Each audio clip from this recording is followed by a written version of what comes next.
Assalamualaikum warahmatullahi wabarakatuh.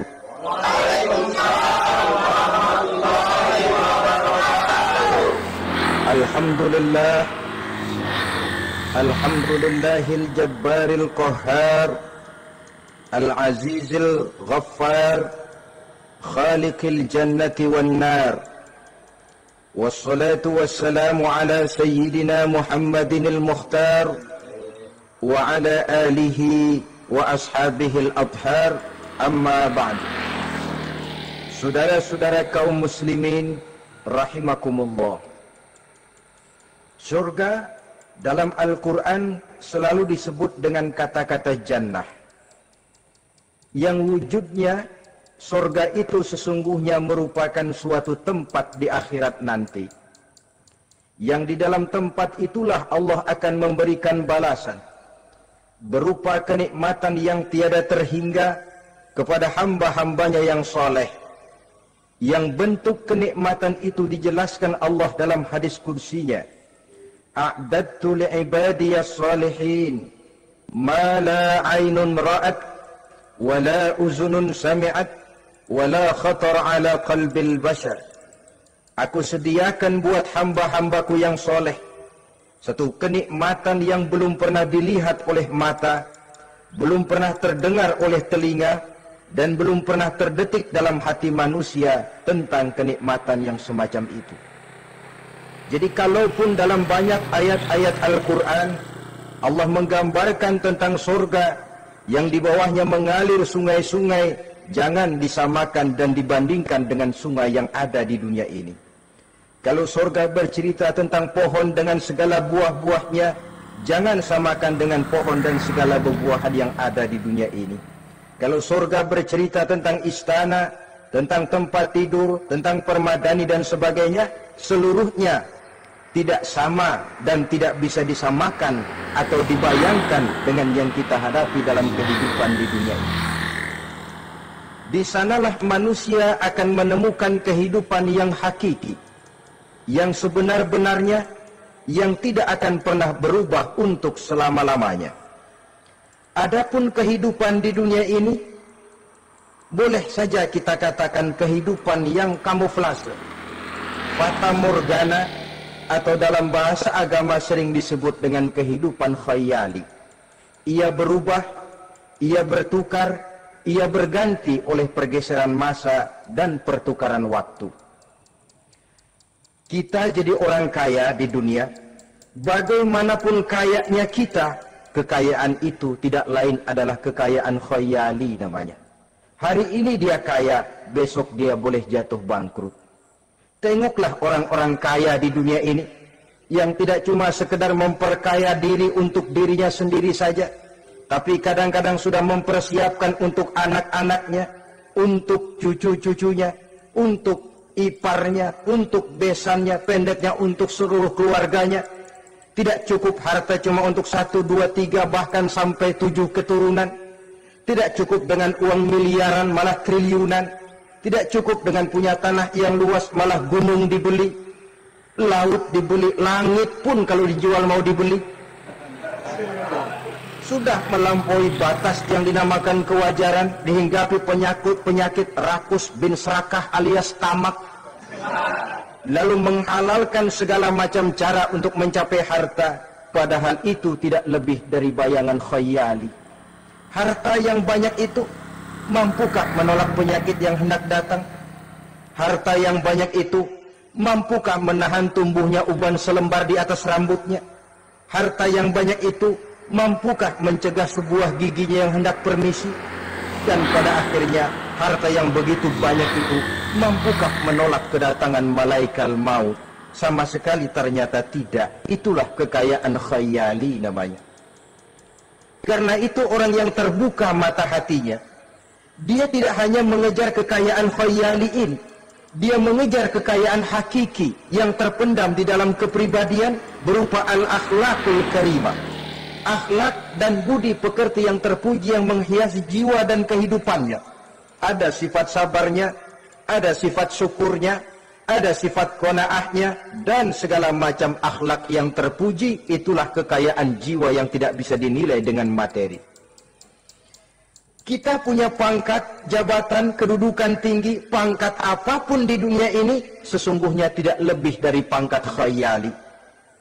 Buktinya bahwa dia pangkat khayali, pangkat di dunia ini selalu ada bekasnya. Saudara kenal ada bekas camat, ada bekas lurah, ada bekas gubernur, ada bekas menteri, ada bekas presiden. Hari ini dia lurah, besok bekas lurah. Hari ini dia camat, besok bekas camat. Hari ini dia menteri, besok bekas menteri. Pangkat khayali. Maka Quran menganjurkan jangan pangkat khayali yang kita kejar mati-matian. Sampai menggunakan sistem jilat atas, injak bawah, sikut kiri kanan, yang penting dapat kedudukan. Padahal itu tidak lebih daripada pangkat khayali. Quran menganjurkan carilah pangkat hakiki. Kedudukan di sisi Allah, maqam di sisi Allah, itulah pangkat yang sebenarnya. Apa jalan ke arah sana? Quran memberikan petunjuk. Wa minal laili fatahajjad bihi nafilatan lak asa an yab'asaka rabbuka maqaman mahmuda. Di keheningan malam, dikala orang tidur nyenyak, bangunlah engkau tahajud kepada Allah Tuhanmu. Pasti kalau itu kau laksanakan, Allah akan menempatkan engkau di satu tempat yang terpuji, mendapat pangkat yang hakiki dan bukan sekedar pangkat khayali. Kita berusia muda, muda kita ini pun muda khayali. Berapa lama kita muda? Hari berubah jadi minggu-minggu bertukar menjadi bulan-bulan, pergi datanglah tahun. Pergeseran masa dan pertukaran waktu membuat kita jadi berubah. Kulit yang tadinya kencang jadi lentur dan keriput. Segalanya berubah. Oleh karenanya, pada kehidupan di surga nanti, orang akan menemukan kehidupan yang hakiki, yang tidak akan pernah berubah untuk selama-lamanya. Nah, kita akan mulai dengan menjelaskan bagaimana sebenarnya keadaan surga itu. Pertama, luasnya. Berapa sih luasnya surga? Dengan logika, sekarang ini dunia dihadapi dengan kekhawatiran terhadap peledakan penduduk yang nyaris tidak terkendali. 5 miliar lebih jumlah manusia yang nongkrong di permukaan bumi.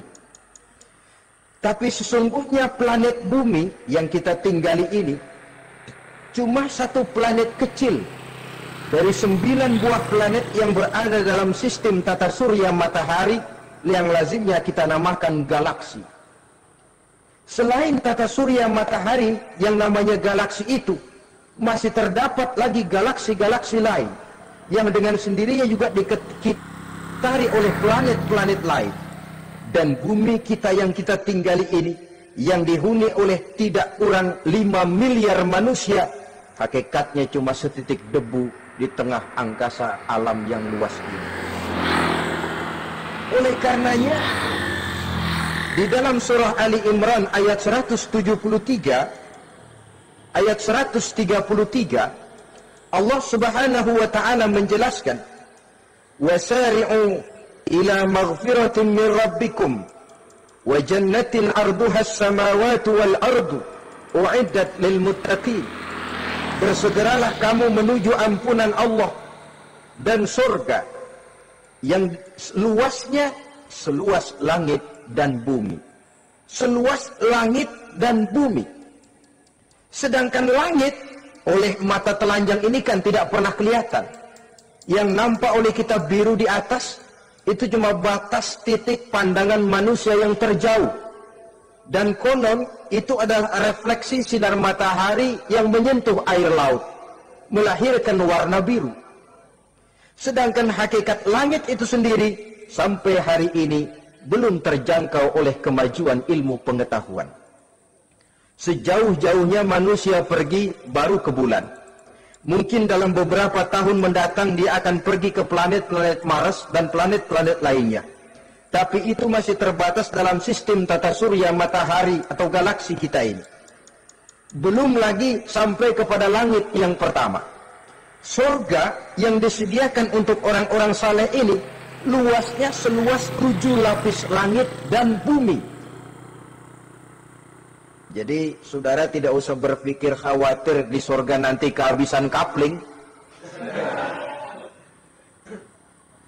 Di dunia ini saja masalah tempat tinggal sekarang ini jadi masalah pelik, karena memang peledakan penduduk seiring dengan perkembangan tentang lapangan kerja yang harus disiapkan, sekolah yang mesti disediakan, sarana pendidikan yang harus disiapkan, rumah sakit untuk menjaga kesehatan, dan kompleks betul masalah.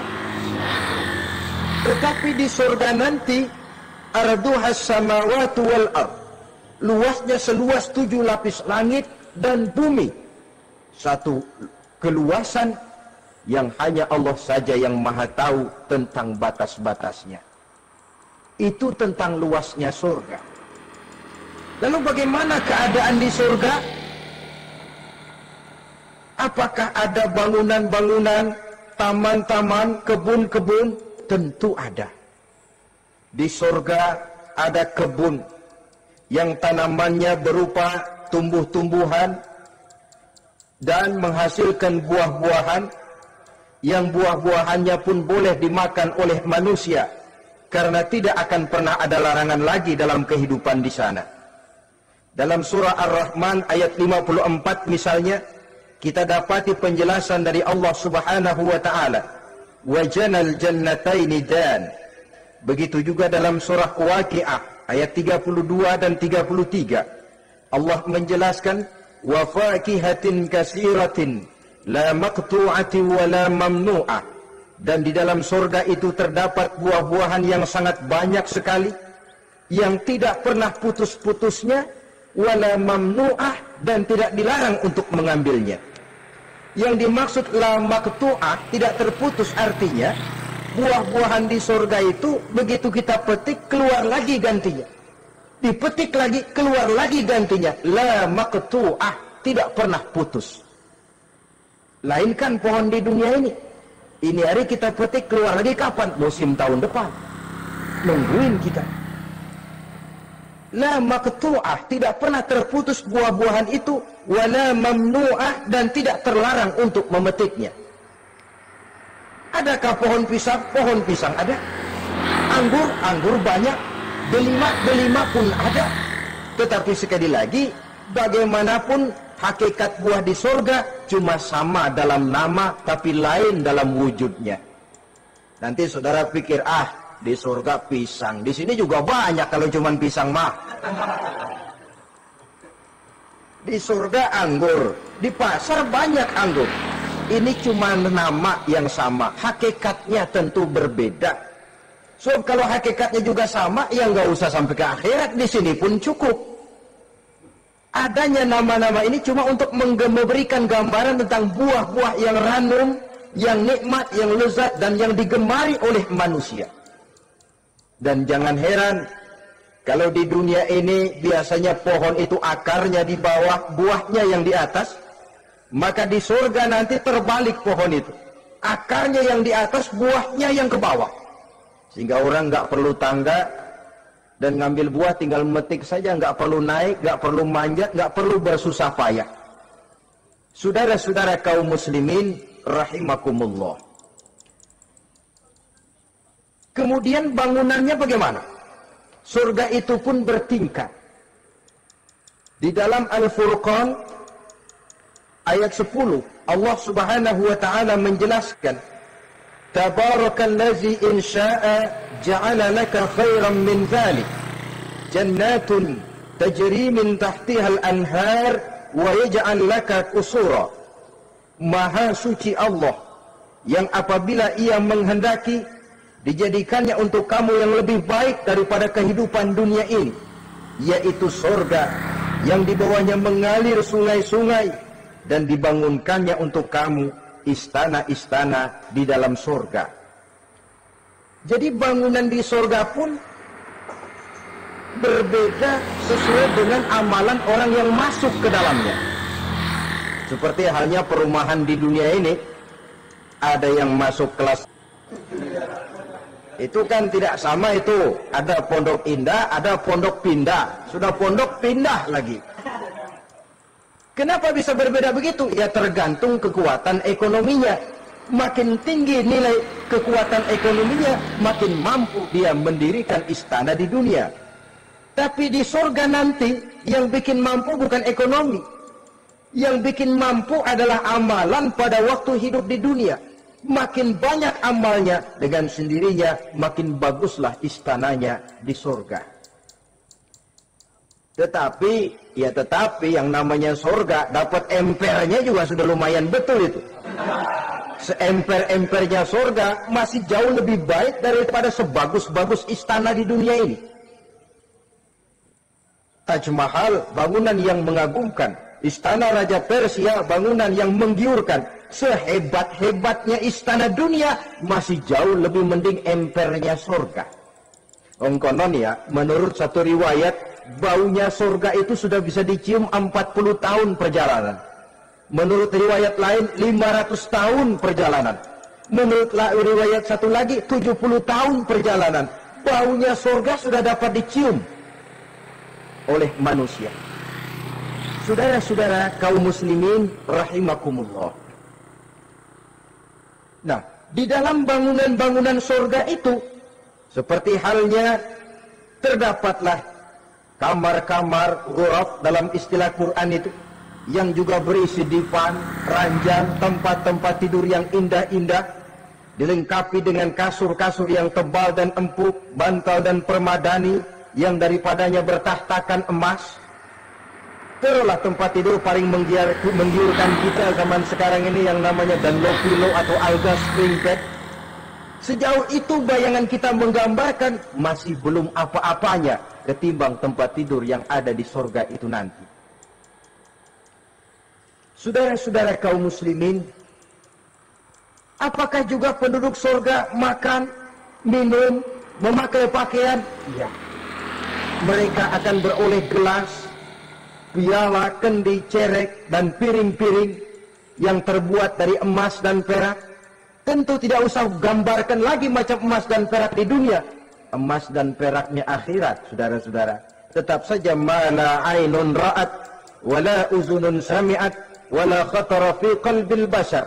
Belum pernah dilihat mata, belum pernah didengar telinga, dan belum pernah terdetik dalam hati manusia tentang wujud yang semacam itu.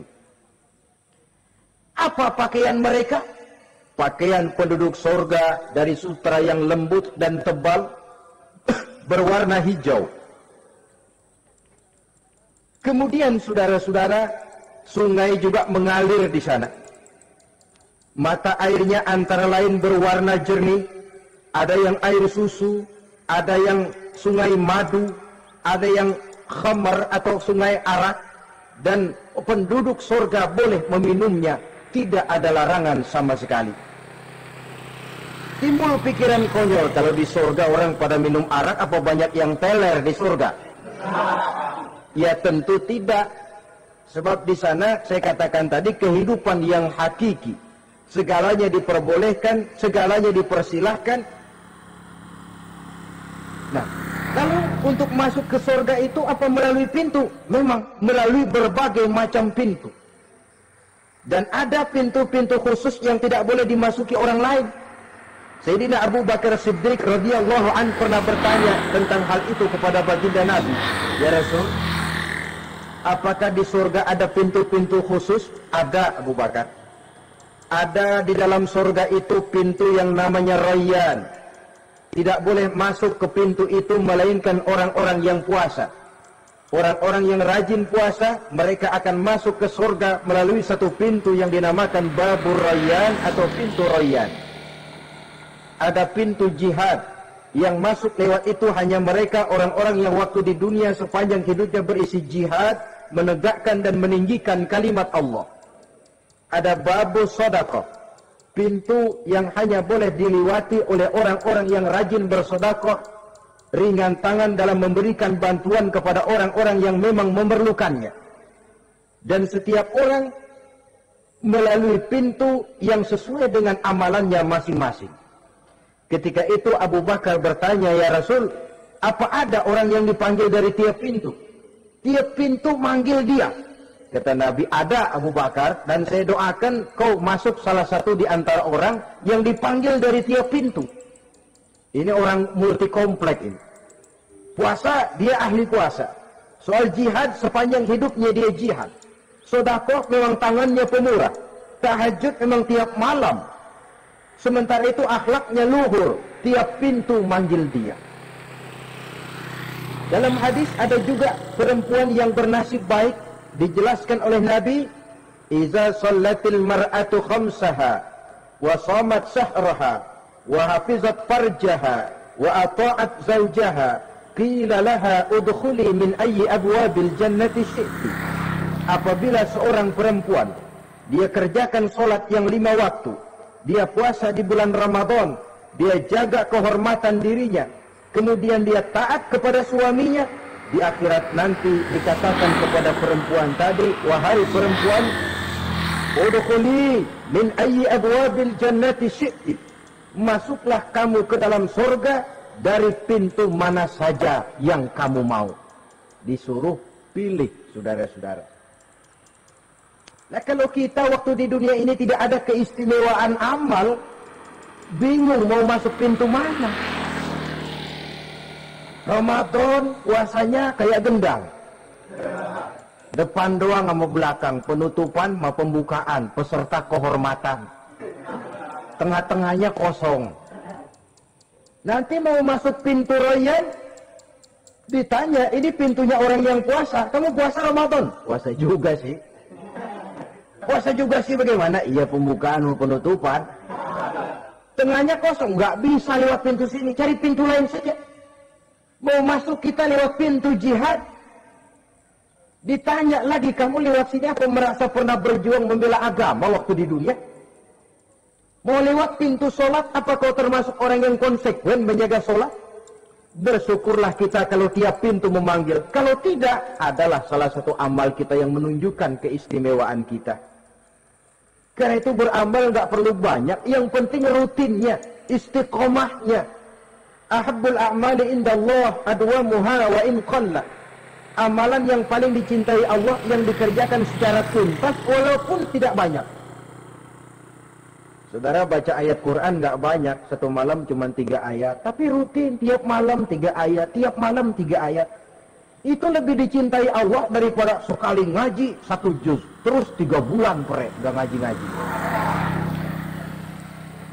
Lebih baik yang sedikit-sedikit ini tapi rutin, dia akan menjelma menjadi amalan yang banyak daripada sekalinya banyak lalu ke belakangnya tidak ada sama sekali.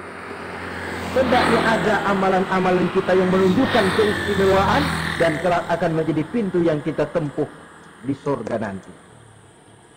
Apabila kita sudah melalui pintu-pintu surga itu dan tinggal di dalamnya dengan pakaian, dengan perhiasan, dengan makanan dan minuman sebagai yang saya sebutkan tadi, maka kita pun dalam kehidupan di sana akan dilayani oleh pelayan-pelayan muda.